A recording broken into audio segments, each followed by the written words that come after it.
Welcome to Facts TV News, where everything is true. Massive Delhampton fire leaves at least 20 homeless. At least 10 families consisting of more than 20 people were left homeless after a fire at 13 to 14 Victoria Street in Delhampton, Kingston, Friday. There was no fatalities or injuries resulting from the blaze, the police stated. The premises was tenant yard, where the families, which included adults and children, resided. More than 30 firefighters and 5 fire trucks fought the blaze but were unable to stop the homes from being totally destroyed. Police said the fire was seen coming from a section of the premises about 12:30 p.m. Residents tried to extinguish the fire, but this proved futile. The police and the fire department were contacted. 5 fire units from the York Park, Trenchtown, Wellington Town, and Halfway Tree fire stations were used to put out the blaze. An estimate of the damage has not been ascertained. China Harbor employee killed by gunmen. An employee of China Harbor Engineering Company, CHEC, was shot dead by gunmen while ordering at a cook shop near his workplace in 10 miles Bull Bay, St. Thomas on Friday. A licensed firearm holder who was at the cook shop challenged the gunmen, and one was reportedly shot and injured. Police have identified the CHEC employee as Ron Hales, 44, from Albion Heights of Yallas in the parish. It is understood that he doubles as construction worker and a security guard with the company. Up to late Saturday evening, police said they have not established a motive for the killing. It is reported that about 1:30 p.m., Hales went into a corner shop along the roadway. While he was in the process of ordering goods, he was pounced upon by gunmen who opened fire, hitting him. The gunmen fled after they were challenged by a licensed firearm holder. The police were alerted and Hales was taken to hospital where he was pronounced dead. CHEC pressing ahead with exams despite calls for postponement. The Barbados-based Caribbean Examinations Council CHEC says it has no intention of postponing its exam schedule to begin next month despite calls from local and regional teachers' unions for it to do so. The timing of the examination schedule was determined following agreement at our council meeting in December 2021 by representatives from participating governments. There are multiple stakeholders with whom the council has to consult, and the published schedule for examinations reflect the best consensus attainment.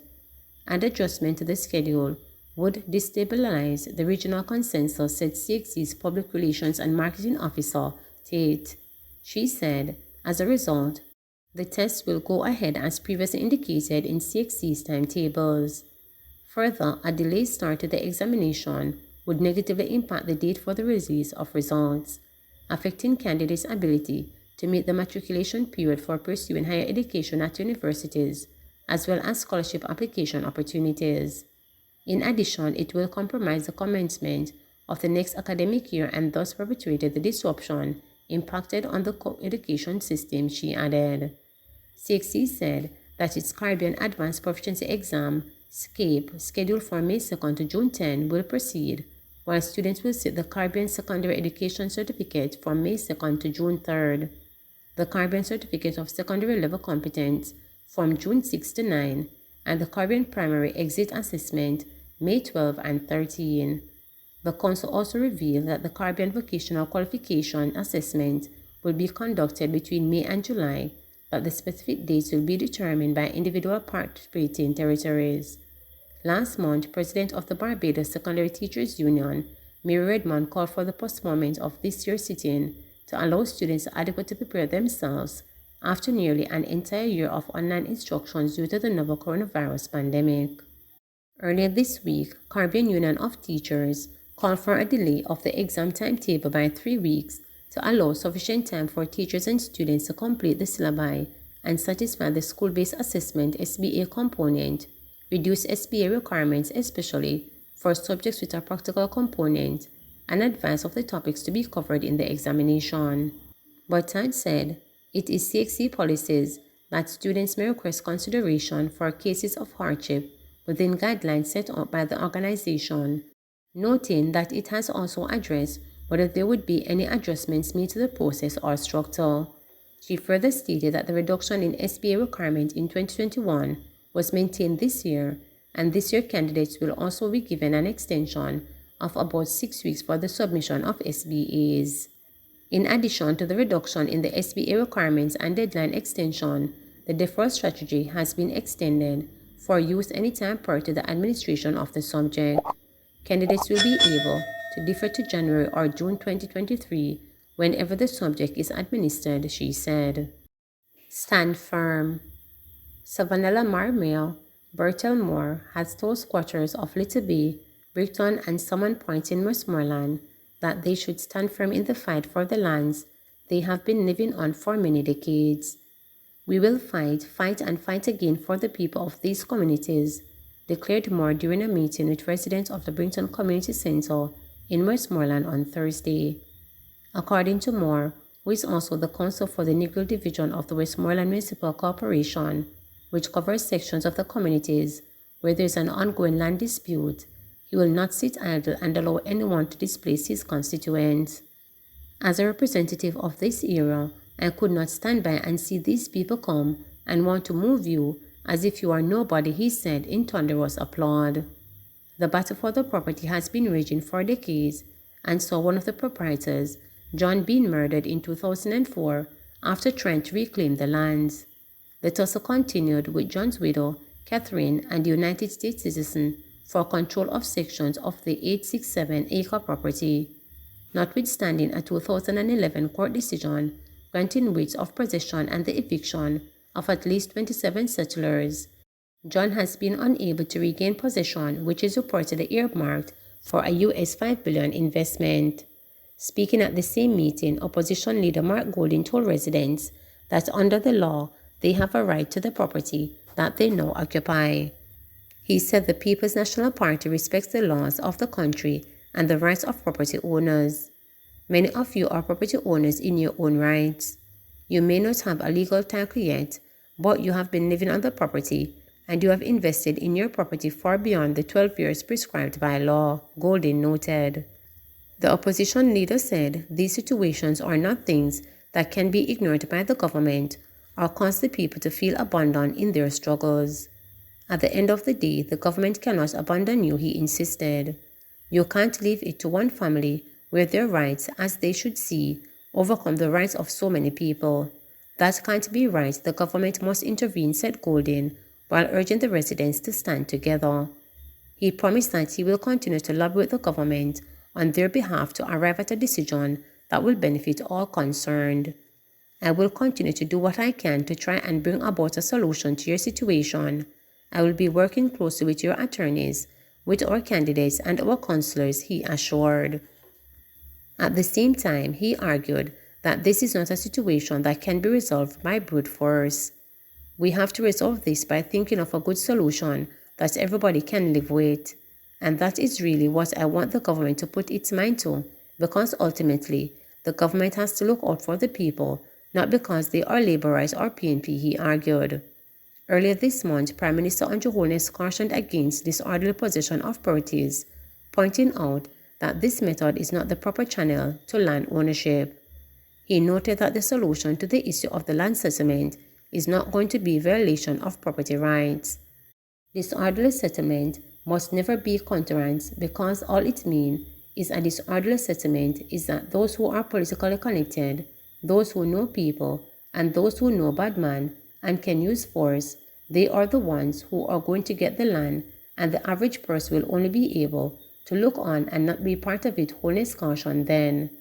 But Golding reiterated his call for the government to use the Local Improvements Community Amenities Act, which empowers the Minister of Housing to declare specified land to be absent in orderly development, which thereby freezes all evictions and new tenancy while a development plan for the land is prepared, noting that this was the best course of action to quell tension in the area and allow for a mediation settlement.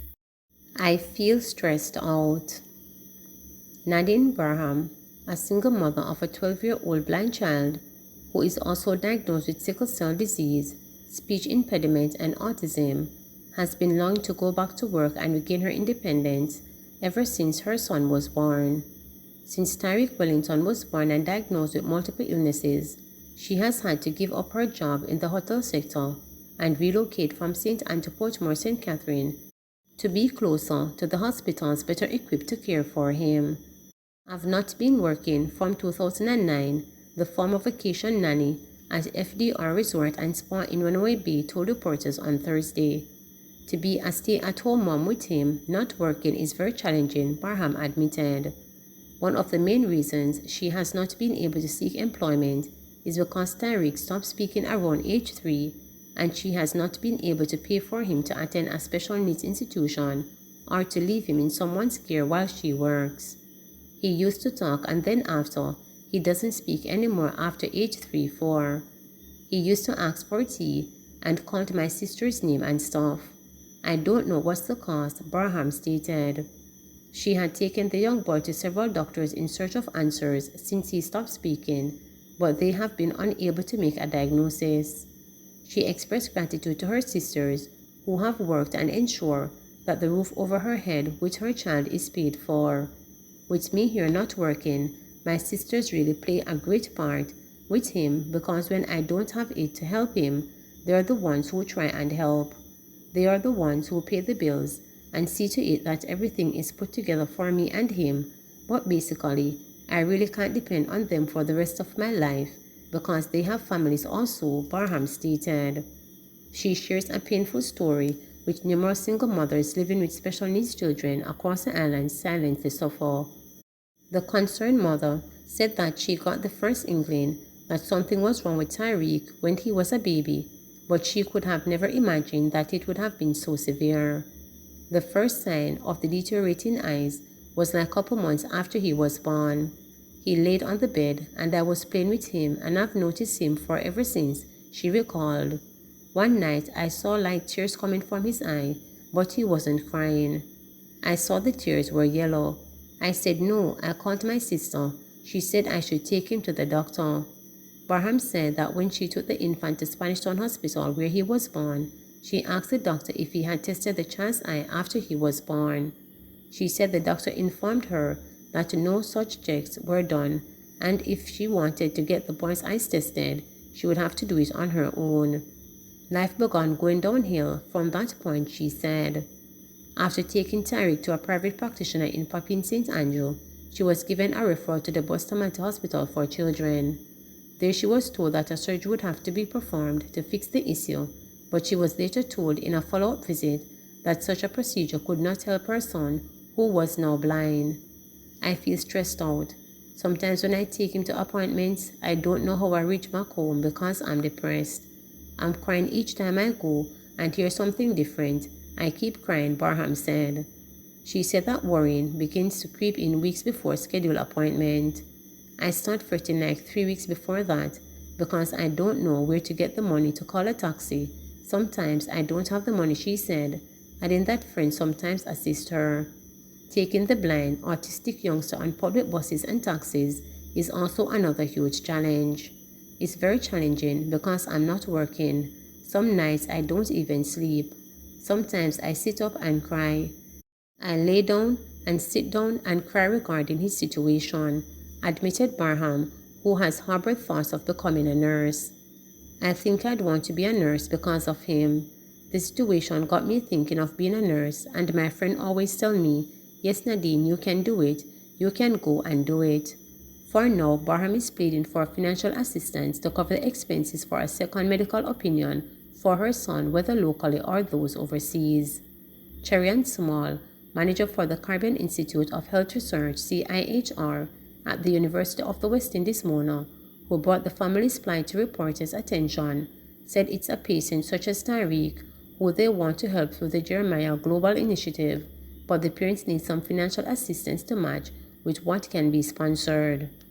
Small said there's an urgent need for Tyreek's hearing, speech, and communication pattern to be assisted before he gets older and all is lost. CIHR has done a lot of work in helping patients with their medical needs, and we do research that really informs government policy and so on. But the one group of people that we're extremely concerned about is our sickle cell patients. Because of the nature of the disease, you find that there is very economically challenged, Small told reporters. Small said there are other families with children suffering with severe cases such as Tyreek's. This includes a 5-year-old who suffered a stroke. We want to be able to help him and his mother to bring him to a stage whereby he can communicate with his outside world, where he can at least indicate that this is what I need, bring him to a place whereby he can fend for himself or understand the words she said. Persons interested in assisting Nadine Braham can call her at 876-414-6165 or 876-322-3991. Please remember to subscribe, like, share, and click the notification bell for daily updates.